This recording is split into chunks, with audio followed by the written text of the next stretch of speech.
Bienvenido a tunovela.es, el sitio web y tu canal favorito que resume cientos de libros, novelas y obras. Hoy vamos a resumir una de las grandes obras de la teoría militar de todos los tiempos, de la guerra de Karl von Clausewitz. Vamos a ver juntos un análisis de la obra, sus conceptos, pero si lo que buscas es un resumen, tenemos a tu disposición tanto un resumen corto como un resumen detallado en dos partes. La obra de Clausewitz está repleta de conceptos muy importantes, por ejemplo, el de centro de gravedad, el de batalla decisiva o guerra absoluta, aunque hay muchos más. Vamos a ir uno a uno desgranándolos. Conceptos clave de la guerra de Clausewitz. La naturaleza política de la guerra. Es probablemente el concepto de Clausewitz que más ha trascendido. La famosa frase «la guerra es la continuación de la política por otros medios» es conocida y repetida incluso por aquellos que no han leído al oficial prusiano. Pero, ¿qué quiere decir exactamente? Y es que existe alguna que otra confusión sobre esta expresión, siendo la interpretación más frecuente la que atribuye a la guerra un papel subordinado a la política. Sin embargo, esta idea no era extraña en la época en que Clausewitz escribió su tratado. Lo realmente novedoso del enfoque de Clausewitz es entender el fenómeno de la guerra no como algo subordinado a la política, sino como un fenómeno que es política en sí mismo, y aún más, es su expresión más genuina y absoluta. Las conclusiones que se pueden derivar de esta afirmación son amplias y de gran calado. Por ejemplo, la guerra mejor planteada sería así la que dispone sus objetivos en función de un plan político, pues una expedición de castigo no requiere de la misma planificación que, por ejemplo, una guerra de anexión. El corolario de este planteamiento es que la guerra ha de emerger de un planteamiento político y, lo que es más importante, ha de disponer de los recursos a los que la política tiene acceso, la estructura de la sociedad, su moral, la producción o la economía, entre otras. Este concepto nos lleva directamente al siguiente concepto clave de la guerra. El papel fundamental de la población en la guerra moderna, la Trinidad de la guerra. La participación de las masas en la guerra fue una de sus ideas más novedosas, aunque ya se había visto ampliamente en las guerras napoleónicas, con todo su despliegue de ejércitos inédito hasta entonces. Por ejemplo, son muy famosas las levas masivas entre la población para hacerlo posible. Incluso, en el caso francés, la moral de la población, alimentada por el aliento ideológico de los ideales revolucionarios, sirvió como combustible a un periodo de guerras tan intenso y prolongado como las guerras napoleónicas. Clausewitz observó este fenómeno y tuvo la sagacidad suficiente para entenderlo como un elemento clave de la guerra moderna. Se acabaron, por tanto, para siempre los tiempos de las guerras caballerescas, también descritas en el Mio Cid, en los que el acceso al ejército estaba determinado por el estatus social, o aquellas guerras donde estaba muy mal visto implicar a la población civil. Por ejemplo, no hay más que pensar en la decisión de Federico II en la Guerra de los 7 Años de no involucrar a la sociedad incluso en los momentos más difíciles de la contienda. El papel de la sociedad es entonces clave en el pensamiento de Clausewitz. Esta participación es moral e ideológica, pero también económica. La guerra cada vez consume más recursos y es preciso alinear a la población, incluso la que no combate, en un mismo esfuerzo de guerra, sobre todo en sus dimensiones económicas y de producción. De la combinación de la tesis de la naturaleza política de la guerra y la de la participación de la población en la misma se deriva la famosa Trinidad de la guerra de Clausewitz. El elemento político es la inteligencia, el que establece los objetivos de la contienda. El ejército es el ingenio, el cálculo, la posibilidad de ejecutar sobre el terreno los objetivos políticos, y el pueblo es el motor emocional de la guerra. La, entre comillas, guerra total. Entrecomillamos la expresión porque Clausewitz nunca la empleó, aunque el concepto de guerra total es un desarrollo de sus planteamientos. En cierto modo, es también una derivación lógica de su idea de la participación de la población en la guerra. Una vez que asumimos la necesidad de la participación social en la guerra, dicha participación ha de ser absoluta. Además, en un contexto de guerras ideológicas, la gestión de la población en términos militares se hace necesaria, tanto para movilizarla a favor del esfuerzo bélico como contrarrestarla con el propósito de eliminar amenazas en retaguardia. No hace falta, en este contexto, recordar el fenómeno de la guerra de guerrillas producida en España contra Napoleón, de la que Clausewitz tomó buena nota. Además, como expresa en el libro octavo, dado que la naturaleza de la guerra es política, más amplia será la contienda bélica cuanto más amplios sean los objetivos políticos. El carácter caótico y azaroso de la guerra. La fricción de guerra. A pesar de que hay pocas manifestaciones humanas más sujetas a la planificación y al cálculo que la guerra, esta siempre presenta un elemento impredecible, con el que es necesario jugar. Clausewitz remarca que la guerra es azarosa y que de hecho es una atribución del militar de genio el saber leer una situación poco clara y tomar decisiones. Esta discrepancia entre los planes de una guerra y la realidad, compuesta de una multitud de eventos impredecibles, conforma la fricción de guerra. Uno de los desarrollos de esta idea, aplicada ampliamente en el ejército alemán, es la flexibilidad táctica otorgada a los suboficiales y a las directivas tácticas que se emitían en el ejército.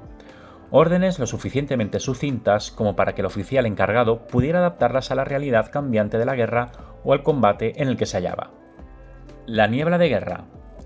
Este concepto se vincula estrechamente con el anterior, dado que se debe al mismo carácter impredecible de la contienda bélica. En una guerra es tal el volumen de acontecimientos y de información fragmentaria sobre ellos que el combate se torna impreciso y de contornos poco claros. Es de hecho una de las virtudes militares el tener la intuición adecuada para poder extraer una visión de conjunto o poder descartar informaciones inexactas. El punto de esfuerzo. El punto de esfuerzo es uno de los conceptos que mayores consecuencias ha tenido en el pensamiento táctico de los ejércitos. A pesar de que Clausewitz otorga una gran importancia a la superioridad numérica, es consciente de que es posible vencer sin gozar de dicha superioridad. El oficial prusiano aboga, por tanto, por el establecimiento de un punto de esfuerzo en el que la masa de combate pueda concentrarse en el espacio y el tiempo. Así, la inferioridad numérica absoluta puede convertirse en superioridad numérica relativa.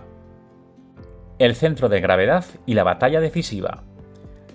Clausewitz era un hombre de su tiempo, y como tal gustaba de tomar prestados conceptos científicos o de inspirarse en ellos. El concepto de centro de gravedad es un claro ejemplo. Para Clausewitz, todo ejército enemigo cuenta con un centro de gravedad, es decir, un centro de poder y movimiento. Si concentramos nuestros esfuerzos en destruirlo, obtendremos la victoria.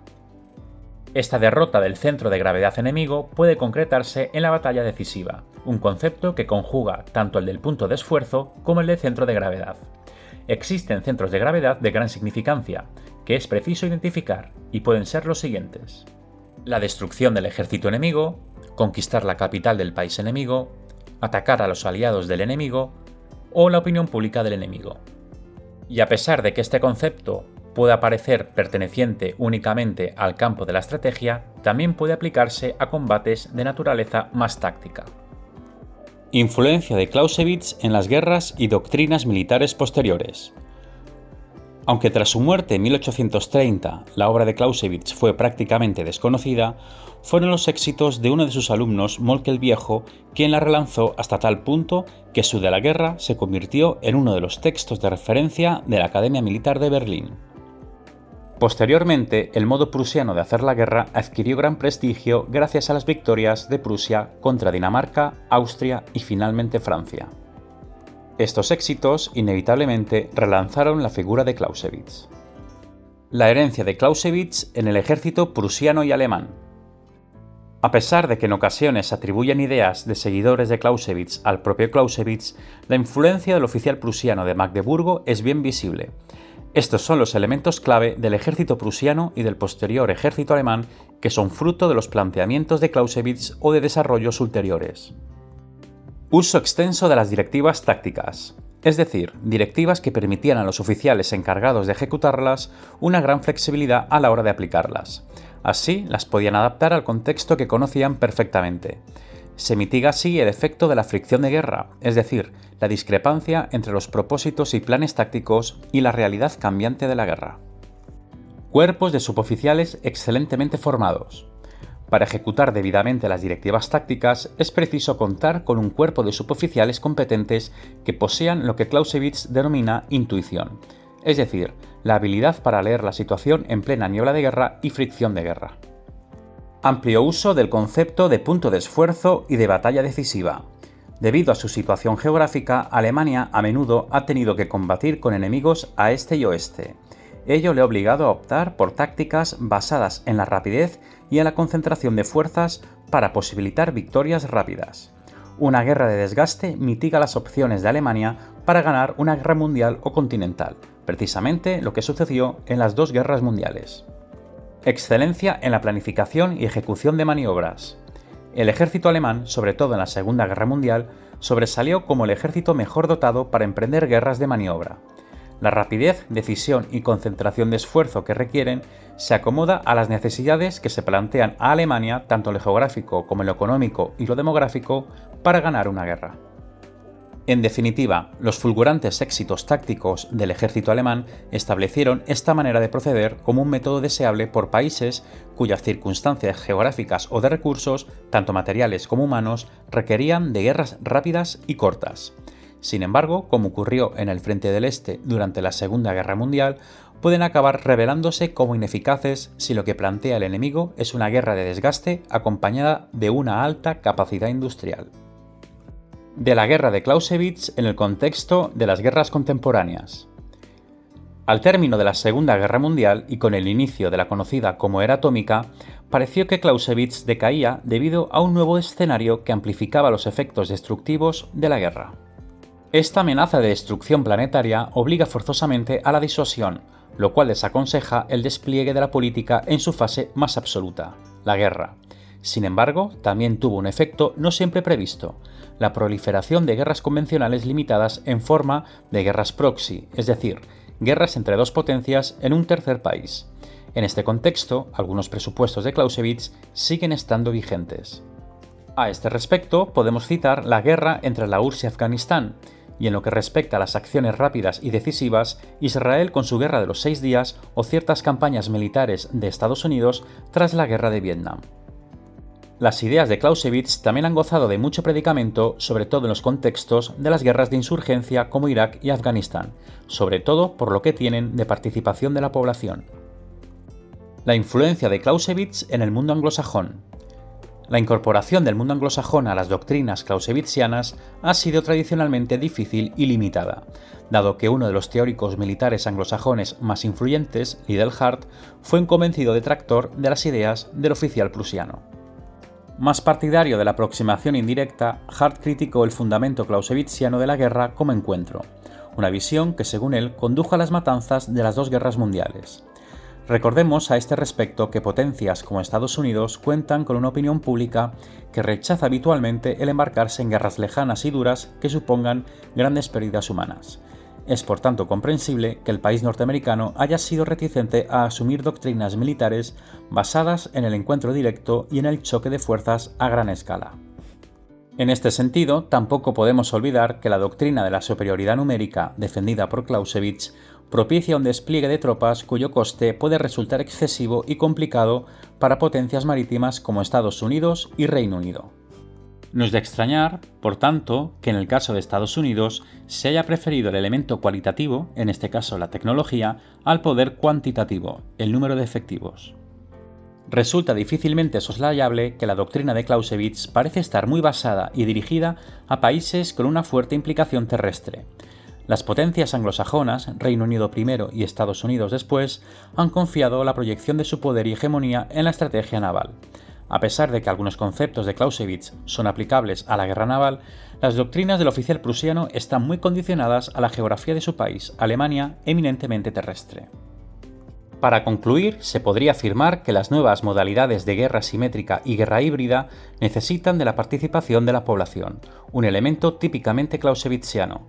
Recordemos que la guerra asimétrica implica el combate entre una fuerza convencional y otra no convencional, que recurre a tácticas de guerrilla, terrorismo e incluso al crimen organizado. Por su parte, la guerra híbrida contempla una gradación de acciones hostiles de baja intensidad, creación de revueltas populares, terrorismo, financiación de grupos armados, con otras acciones más propias de una guerra convencional. Además, también requieren de una clara directriz política. Clausewitz, por tanto, no está muerto ni enterrado, y sus doctrinas seguirán vigentes mientras existan los elementos de la guerra moderna que él tan brillantemente se dedicó a consignar en su monumental obra que ahora resumimos. Impacto de Clausewitz y su obra de la guerra en España. Clausewitz no ignoró a España en su vertiente militar. De hecho, la guerra de guerrillas producida en España pudo haber inspirado su idea de la participación de la sociedad en la guerra moderna. En el capítulo 17 del libro 3 leemos lo siguiente con respecto a España. Los españoles, con su obstinada resistencia, han mostrado lo que puede realizar la movilización general de una nación y las medidas insurgentes en gran escala, pese a la debilidad y la falta de consistencia en los aspectos particulares. Con todo, y pese a que España jugó un papel relevante en la derrota de Napoleón y en la creación de un movimiento de insurgencia plenamente moderno, el impacto de Clausewitz en este país ha sido muy limitado.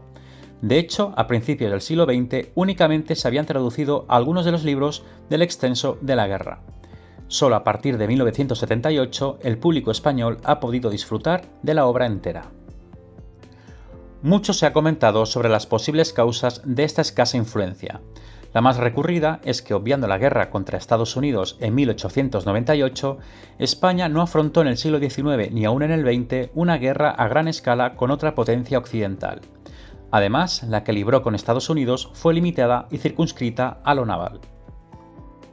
Por otro lado, la guerra clausewitziana implica profundas reformas y una economía nacional construida en base a la eventualidad de una guerra absoluta, o como se dice más popularmente, una guerra total.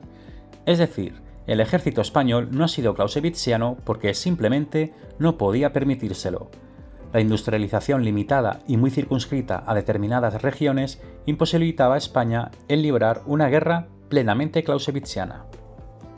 Por otro lado, la difícil nacionalización de España durante el siglo XIX, en la que algunas regiones no contaban con presencia militar, retrasó una cultura de defensa nacional. También consolidó la inviabilidad de un ejército español que, como diría Clausewitz, aunara en torno a sí el poder nacional. Tampoco podemos obviar la dependencia de la doctrina militar francesa que tuvo España durante los siglos XIX y XX. Una manera de abordar el fenómeno bélico que bebía de las doctrinas del general suizo Jomini y que ponía más el acento en la fortaleza moral y en la iniciativa táctica más que en el móvil estratégico y político de la guerra. Y hasta aquí el resumen de la guerra de Karl von Clausewitz. Tenemos a tu disposición un resumen más general de la obra y también un resumen más detallado en 2 partes. Para saber más y también consultar las respuestas a las preguntas más frecuentes sobre esta obra, más abajo en la descripción encontrarás los links necesarios para hacerlo e incluso para adquirir el libro. Si te ha gustado este resumen, por favor no dudes en calificarlo con la máxima puntuación, así permitirás que otras personas como tú lo descubran también.